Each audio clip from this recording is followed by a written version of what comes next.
Game one tonight between the Nashville Predators and the Colorado Avalanche. Do the Predators have a chance of pulling off what a lot of people are thinking are going to be a big upset? We're going to hear why Roman Josi thinks this team is built to pull off an upset like that over the Colorado Avalanche. Plus, we're talking about some of the things that Ann and I are watching out for tonight that may shape the series moving forward. And it's everybody's favorite quasi playoff topic, playoff beards. We're going to tell you why there's already some trash talk in the Nashville locker room over this year's playoff beards. Coming up today on the Locked On Predators podcast.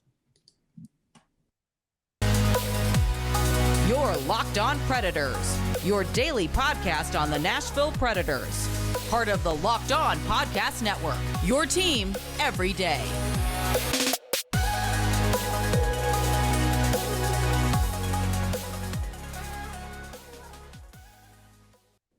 Thank you for making Locked On Predators your first listen of the day. I'm Nick Morgan. I'm a writer and editor at ontheforecheck.com, and I have a partner in crime.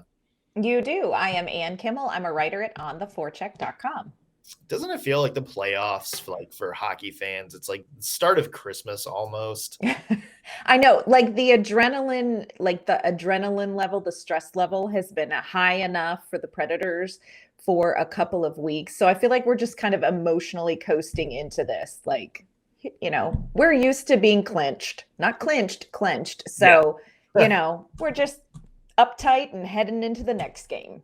I feel like, the first couple of days of the playoffs, especially, it kind of feels like almost like, that those first 2 days of March Madness, where you're just flipping between games because it's like, these teams you've watched and there's all these intriguing matchups and it's just like you're bouncing back and forth between Carolina, Boston, then you go to Toronto and Tampa Bay, which holy what? Did not expect that one last night. Nope. And you're just bouncing back and forth and flipping between games, and it's like, wow, this is like fantastic. Yeah, this is real good hockey time, and hopefully that will continue with tonight's matchups, especially the Predators taking on the Avalanche. Let's have some good competitive, nail-biting, exciting hockey. Yes.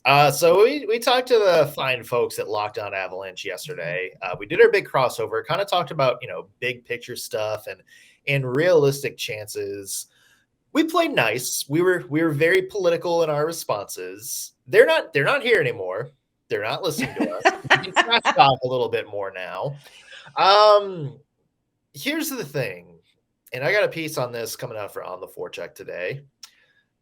I really don't buy into the notion that this is going to be a cakewalk for the Colorado Avalanche. I mean, it certainly could if every little thing goes wrong for the Nashville Predators. And given the past couple of months, yeah, maybe that does happen. But here's the thing. Yeah. I think we kind of called some people out on this a little bit too. The Predators played the Avs really, really well. Yes. This season. They won 3 out of 4. And it just seems that, and the thing that's really irked me during this entire run-up is how dismissive people have been over how well the Predators have played the Avalanche. You think back, it's like, oh, there's a game where the Avs were missing everybody with COVID. So were the Preds. We didn't have no coaching staff. Zero coaching staff. No coaching staff, and Colton Sissons played 26 minutes in that game. Yeah. When you're relying on one forward to play 26 minutes, you probably don't have a lot of depth. The other one, it was like, oh, well, the Preds got lucky on a blown call. That was in overtime. That was in overtime, and nobody seems to mention the play where Mark Borowiecki got hurt on the game-tying Avalanche goal and was lying on the ice, unable to get up, and the Avs kind of played around him and scored. Nobody mentioned that. Like, nobody mentions, oh, well, the Avs are only here because, they got a fluke goal when somebody got hurt. There's a play where the Predators got screwed in overtime on penalties, and they had to come back, and they had to kill off the penalty, and a lot of times they do. So I don't buy that. And then I was reading our friends at Mile High Hockey, our SB Nation affiliate in Colorado. I was reading the goaltending preview. Remember David Riddick faced 50 shots in the game the other night and stopped all 3 shootout attempts. I was reading through what they were talking about the Preds goaltenders, and even that this was a week ago, like less than a week ago, and that came with an asterisk. It was like, and he like had to throw, and it's like, keep in mind, this was game 81 for the Avalanche, and they were missing several other people. And it's like, you know what? Like, give the Predators some credit. Give the Predators some credit this one. And I think that's maybe what irks me about all those predictions is everybody is so up to their noses in stats and charts and whatever that they're not actually watching the story of these games and seeing that the Predators are taking the Avalanche to the limit in every game they played and beating them 3 out of 4 times. Yeah, I agree with you. There was a tweet that came out today, and it raised my hackles, which you don't want to do. Yeah. Jack Hahn had a tweet, quick thought on Colorado versus Nashville. Colorado is the better team. Look for Nashville, most penalized team in regular season, to goon it up at time and target Colorado's stars. There's a solution to this if you're the Avs. In nuclear deterrence theory, counterforce means retaliating by nuking the enemy's military. Countervalue means nuking the enemy's cities. Colorado needs to make it very clear very early on that any attacks on McKinnon Makar will result in immediate consequences for Duchene Josi. There are so many issues I have with this tweet. Like, tell me you really haven't watched the Nashville Predators without telling me you really haven't watched the Nashville Predators. Yes, we are the most penalized team in the league. We have a bucket full of fighting majors. That's 100% true. But that is not because the Predators goon it up or go out headhunting or try to hurt other players' opponents. Nashville plays a physical game. And I think what happens is not that they go around and start stuff, but I think what happens is their game kind of stirs the pot with their opponents. Their opponents become frustrated. They lose their cool. Nashville gets under people's skin. And that's where you start to see this kind of stuff. It is not like Nashville just goes out there headhunting, and the idea that their physicality and this penalty minutes fighting majors is the biggest thing about this Predators team is a bunch of bunk. This is a team that has 240-plus goal scorers, first time in franchise history. Roman Josi is shattering franchise records, climbing up league history records for offensive production. Juuse Saros has performed like a top 10 goalie all throughout the season.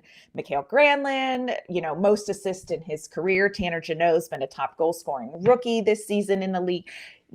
And what you pick out about the Nashville Predators is that they have the most penalties, and that's why they're where they are. And you're going to defeat them by headhunting Duchene and Josi in retaliation. Like, it makes tell me you don't understand how the Nashville Predators got here without telling me that. Yes, it's a physical hockey. Yes, we have a ton of penalties. And quite honestly, yes, Colorado is the better team. But don't sit there and tell me that the Predators are going to get in this game and their intention is to headhunt. We actually play hockey, and the Nashville Predators can play some really good hockey. And, maybe watch a game. And the whole, and don't be petty and tiny, as Thor would say. Like, you people are petty and tiny. Don't sit there and say, oh, well, retaliate against Josi and Duchene. Because if they come after Matt Duchene, shit's going to get real in the Kimmel house, at least. So it's just insane to me. It will not be Mark Borowiecki dropping the gloves. It'll be Ann Kimmel jumping onto the ice to game tackle Curtis McDermott.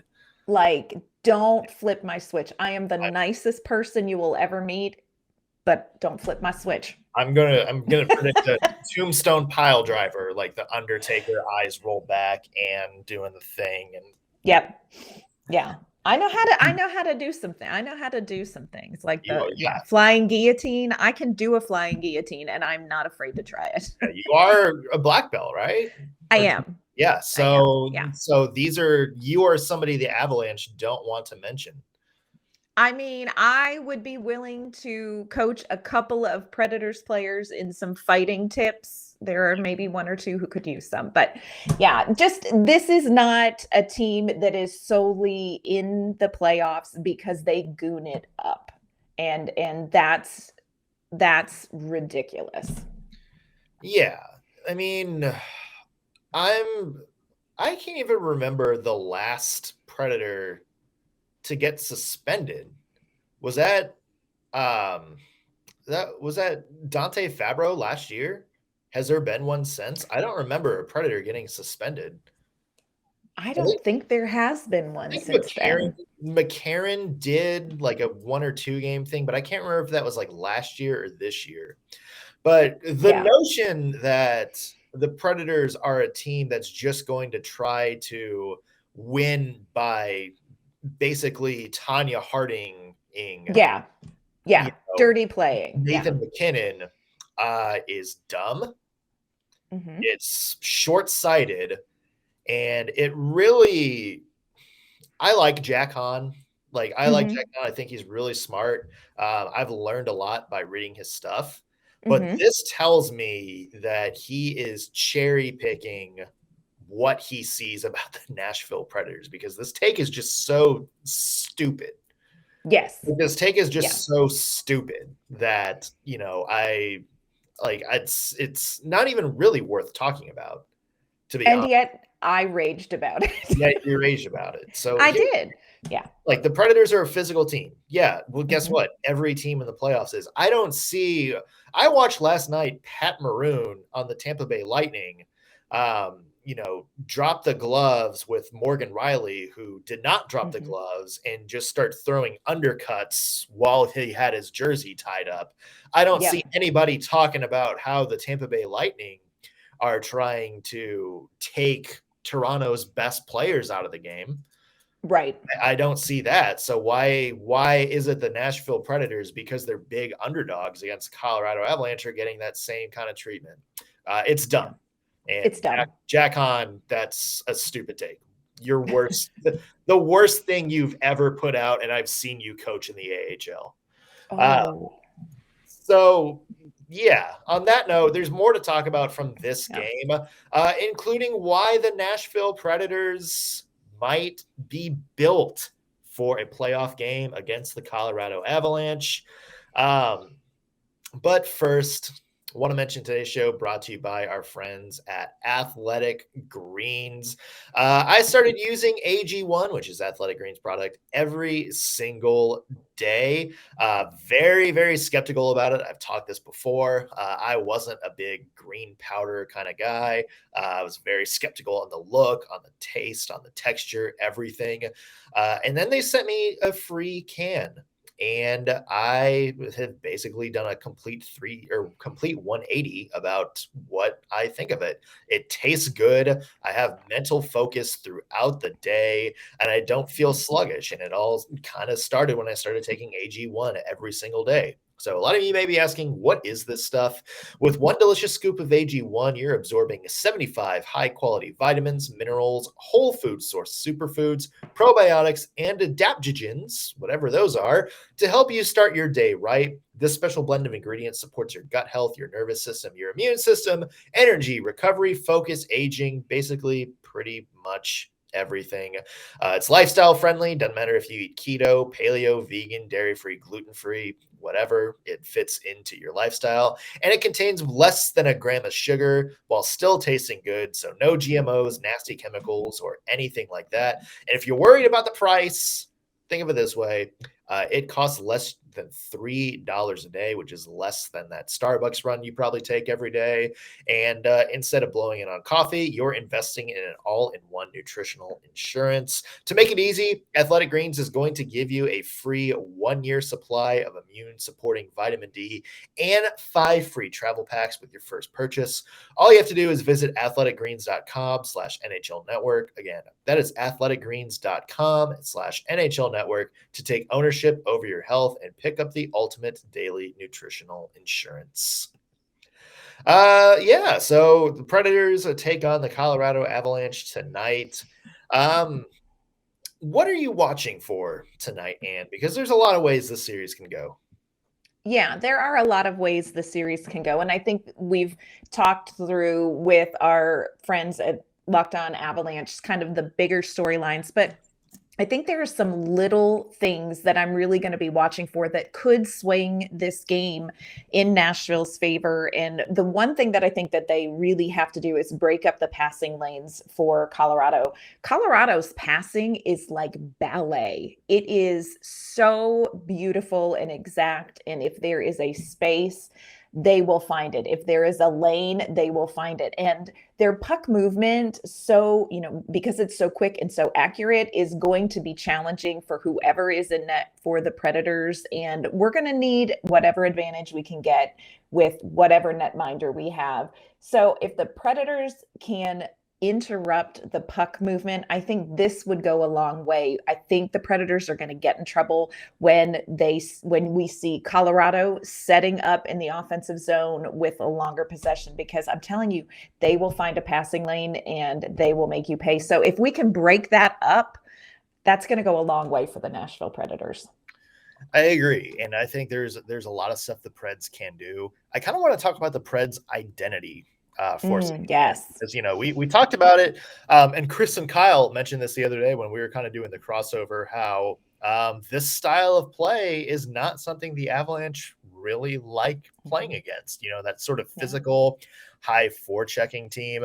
We saw it last week when they played, where the Avalanche just kind of jumped out of the gate very, very strong in that first period. And then as the game went on, you saw them kind of wearing down. You saw them sort of second guessing in their own zone because they were worried about the forecheck or worried about taking a big hit. And as that game went on, really from that midway through the second period on, the Predators dominated that game against the Colorado Avalanche. And so, it's interesting because all season long, we've talked about the Preds' identity. They're a physical team. They're going to win by kind of wearing you down as the game goes on, about finishing your hits, kind of having random, depth people step up and make big plays at big times. And it was interesting because we asked Roman Josi that, our friend Sean Smith, that on the forecheck, who's been a guest on the show before, he asked Roman Josi about that identity and whether it can be a kind of an X factor for the Preds in the playoffs. I feel like our identity, kind of the identity we built this year, has always kind of been a playoff hockey. We play physical, we play hard. I think like we have a lot of four lines that can forecheck hard and make life tough on the opposition. And I definitely think our game is kind of built that way. And a lot of times in playoffs, the intensity goes up, the physicality goes up. So I think that's kind of what we did all year and what's kind of been our identity. Yeah, I mean, he's got a point. And we heard Chris and Kyle mention it the other day, where the Avalanche simply aren't necessarily built to play that style of hockey. We saw them kind of address it by getting Lehkonen at the trade deadline, and Nico Sturm. But, this is still a team that's very skilled, very fast. And, we talk about the Avalanche sort of breaking down in the postseason in past years, and you will go back and watch, and a lot of it is against these sort of physical teams that play very aggressively. I think a lot of the regular season highlights and a lot of the players and teams that get a lot of attention in the regular season are the teams that have a lot of flash, players who have a lot of flash. And sometimes, oftentimes those teams do make it into the playoffs. But when you get to playoff hockey, I think teams who have more of a physicality, teams who are a little bit more hard hitting, teams that, like you said, wear their opponent down. John Hynes talks about we want to be hard to play against. That becomes a real thing in the postseason that doesn't get as much attention during the regular season because it's not flashy. It's not highlight reel. It's just grinding hockey. And I think that is what the Predators are going to bring to the postseason that's kind of their X factor. That's sort of their superpower, in the sense that they are on paper outmatched by a very talented Colorado Avalanche team. But this is an X factor, and we've seen it be successful against Colorado. So for all of the people who feel like the Predators shouldn't be here, they have worked. They have, kind of played in the trenches to get into the playoffs. And that style of play may kind of work to their benefit against these more highly skilled, flashier offensive teams. Goaltending situation is still kind of up in the air at the moment for the Nashville Predators.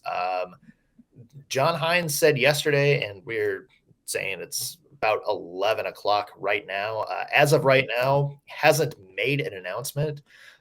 When we talked to John Hynes yesterday, he said he hasn't decided if it's going to be David Rittich or Connor Ingram.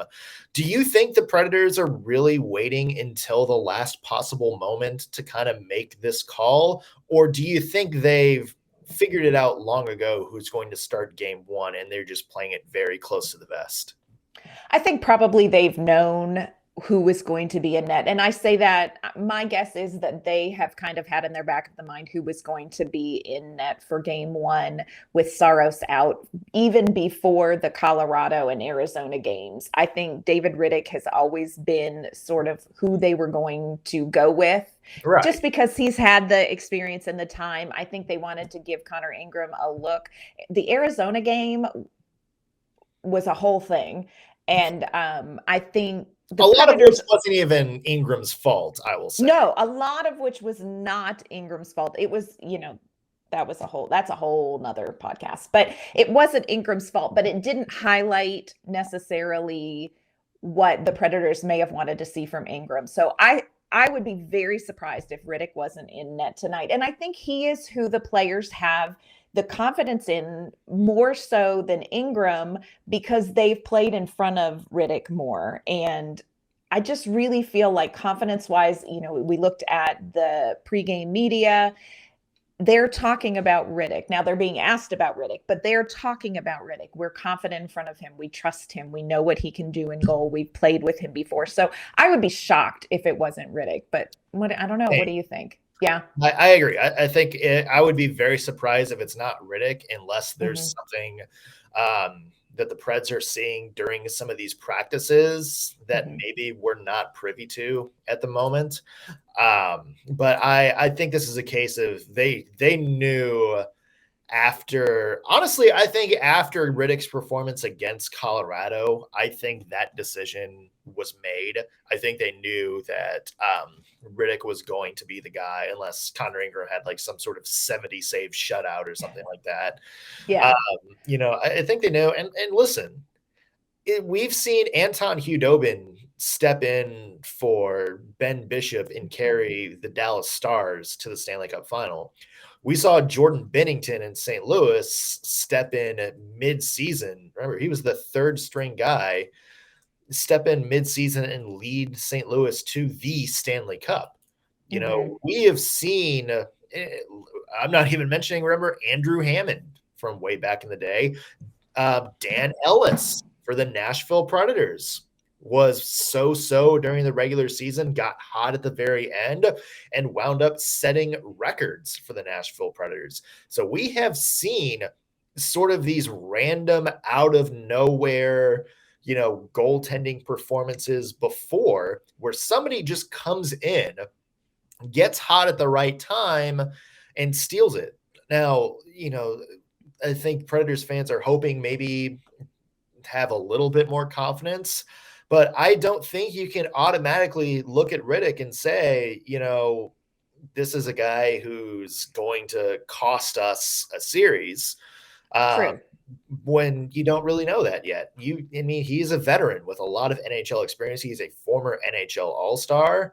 If he gets on a run, if he is even, a portion of what Juuse Saros is, then the Predators are suddenly back in this. I think, too, it speaks to sort of just the attitude of David Poile and John Hynes this season, we look back at the trade deadline, the Predators are dancing with the girl they brought. You know what I mean? They're not they didn't make any huge moves at the trade deadline where they were going to bring in something and kind of see and build up this roster. They were going to play the season out with who they had. And so that's also kind of why I think we're going to see Riddick. I don't think the Predators this year are a team that's going to, reach into the magic bag for the magic beans. I think they're going to just go with what they know. And I think that's David Riddick.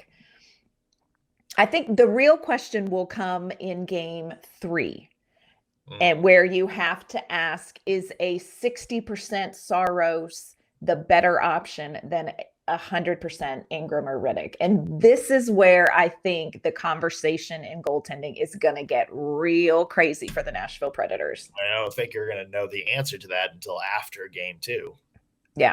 Yeah, no, this is going to be a major storyline for this series for sure. Yeah. So playoff beards. That is a fun thing that comes out in hockey. There's already some trash talk going on amongst the Nashville Predators. Talk about that in just a second. First, want to let you know that this episode is brought to you by our friends at betonline.net. Betonline.net is your #1 source for all your betting stats and sports information. You can find all of the latest sports developments, league reviews, news, including basketball playoffs, Stanley Cup playoffs, and Major League Baseball. They've got it all. BetOnline is your continued source for all your sports wagering information, from live betting to playoffs, esports, and more. Head to their website today or use your mobile device to learn more about the trends and action. Bet online, where the game starts. So one of the biggest things that come out every postseason, everybody talks about it. It's something even like non-hockey fans know about the NHL playoffs.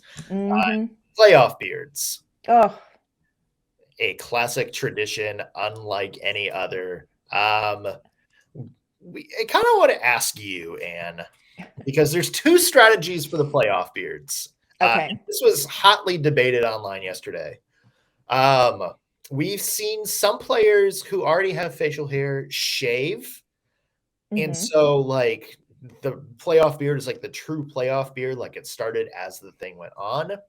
And then we have like, the people who already have facial hair just kind of let it go, or will like sort of just keep it trim, like keep their current. Right. What do you think brings the best juju? Like what brings the best vibes to the team? What is the correct playoff beard strategy here? This is a tricky one. I am not always a huge playoff beard fan. Our friend Brian Baston and I have gone back and forth on hockey players and facial hair. So this is a hot button topic for me. But I think you shave it if you're not like invested in the beard, if it's not part of your identity. Like Matthias Ekholm, don't shave that beard. Don't ever shave that beard. That is art. Don't touch it. I never wanted to see Ryan Ellis shave his beard to start. Like, don't do that. Just leave what you have there and let it go. But those who aren't known for their beards, shave it, start, see what happens. Yeah. But bless some of these guys. I mean, Philip Forsberg was asked about the playoff beard situation, and let's face it, Philip Forsberg is the face of facial hair in the NHL. And he had some really interesting insight into the playoff beard situation. So let's hear what he had to say. You look at half the league are 21 or under, it feels like. It's a young league now. So, I mean, look at a guy like Tomasino, he's just scrambling, trying to get everything he can. And he's doing a pretty good job. I mean, when I was 20, I don't think I had much more. And, I shaved my beard last night. I'm hoping I can grow a long one by the end of this. And, mustache doesn't go anywhere, though. Okay, I'm glad he said it. I'm glad he said the mustache doesn't go anywhere, because if the mustache went, I think we would have very strong problems. Anarchy. It would just be so weird to look at Philip Forsberg without a mustache. It's like at this point, it's like going back to some of those old Preds games and watching the blue helmets with the gold jerseys. Like it just looks weird. I don't want to go back to that time. No. And when you have a mustache like Philip Forsberg's, Yeah. don't touch that. Go ahead and grow the beard. And let's all just say a bless for Philip Tomasino, who gets called out by name by Philip Forsberg. And, Tomasino, he's been working on the facial hair this season. The playoff beard, I think, may be a stretch. Now, what I would love to see is like Matthias Ekholm braid, like 2 braids, kind of like something like that. I would be here for, like, grow it longer, braid it. But there's some I'm worried about. Like I worry about Ellie Tolvanen. Oh, remember his mustache? Ugh, Remember yes. his attempt at the mustache? I know, just bless. I love Tolvanen. I want to see him play well in this series. I just don't know that I want to see the beard thing go. But I think, they believe there's something to it. I don't know. What is your take on the beard thing? I mean, What? So where do you stand? Here's a question for you. Mhm. In 5 years, when everybody hits that certain age, which of the Predators youngsters do you think is going to wind up with the best looking beard? Like the Ryan Ellis level evolution, where you go from like the pimple face 12-year-old like draft picture to looking like you're doing CrossFit in like a Viking country or something. You know who I think is good and will get to exceptional in 5 years? Well, he's not really that young. I mean, in hockey years, he's not that young. Alexander Carrier. Yeah, he's got a little bit going. Like he is Bridgerton worthy. He is the hockey league's player most likely to star in Bridgerton with that beard. I mean, it is glory. It's just beautiful. And I can see him in 5 years really rocking it. Maybe Tanner Jeannot. He has such a baby face. I can see him getting a beard. And he's got kind of the lighter hair, and sometimes the lighter hair doesn't translate to like an aggressive sort of standoutish beard. Intimidating. Yeah. I mean, Carey, I think, is a really good one. Like Dante Fabro came out of nowhere. Remember, he was the baby face. Oh, yeah. Like he doesn't shave for a day, and he's got like it's like, remember when you're like 10 years old and you used to like, if you wanted a fake beard, you'd like take like the little like black watercolor and like paint a beard on yourself. That's what it looks like if Dante Fabro doesn't shave for like 4 hours. So I think if really let it go, he would be like a 100% Tennessee Mountain Man. Oh, that would be intimidating because it would be dark. I imagine it would be, Dante Fabro, and 5 years from now, if he really let it go, like he would make Ryan Ellis look prepubescent. Yeah. Yeah. That's a good call. That is a good call. So playoff beards, one thing to watch out for tonight. Mm-hmm. Lots of other stuff to watch out for. Goaltending, Preds physicality. I think game 1 is going to say a lot about how this series goes. Even if the Avs win, if it's something like down to the last minute, 1 goal, the Preds are pressing at the very last second. I think this can kind of clue in to how this series is going to go. So there's one last thing. Any sort of prediction, Ann? Like any wild thing you think we're going to see tonight?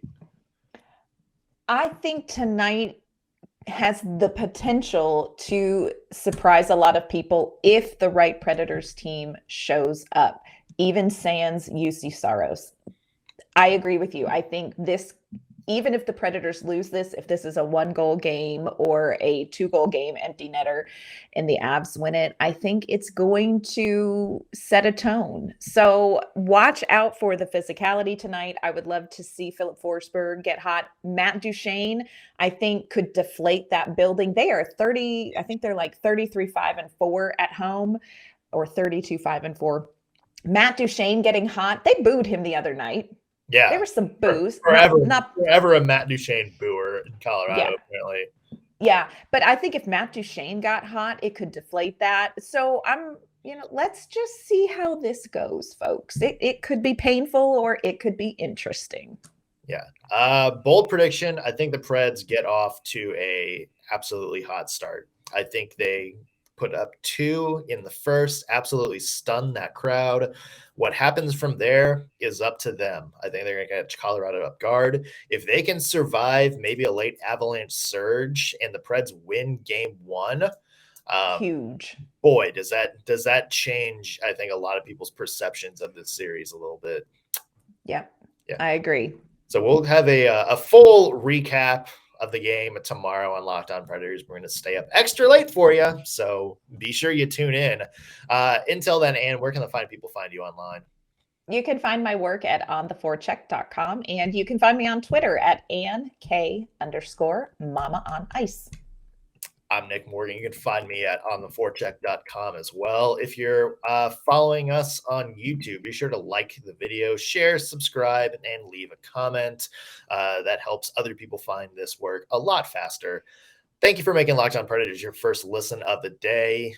As always, we will be back tomorrow with another episode. See you guys.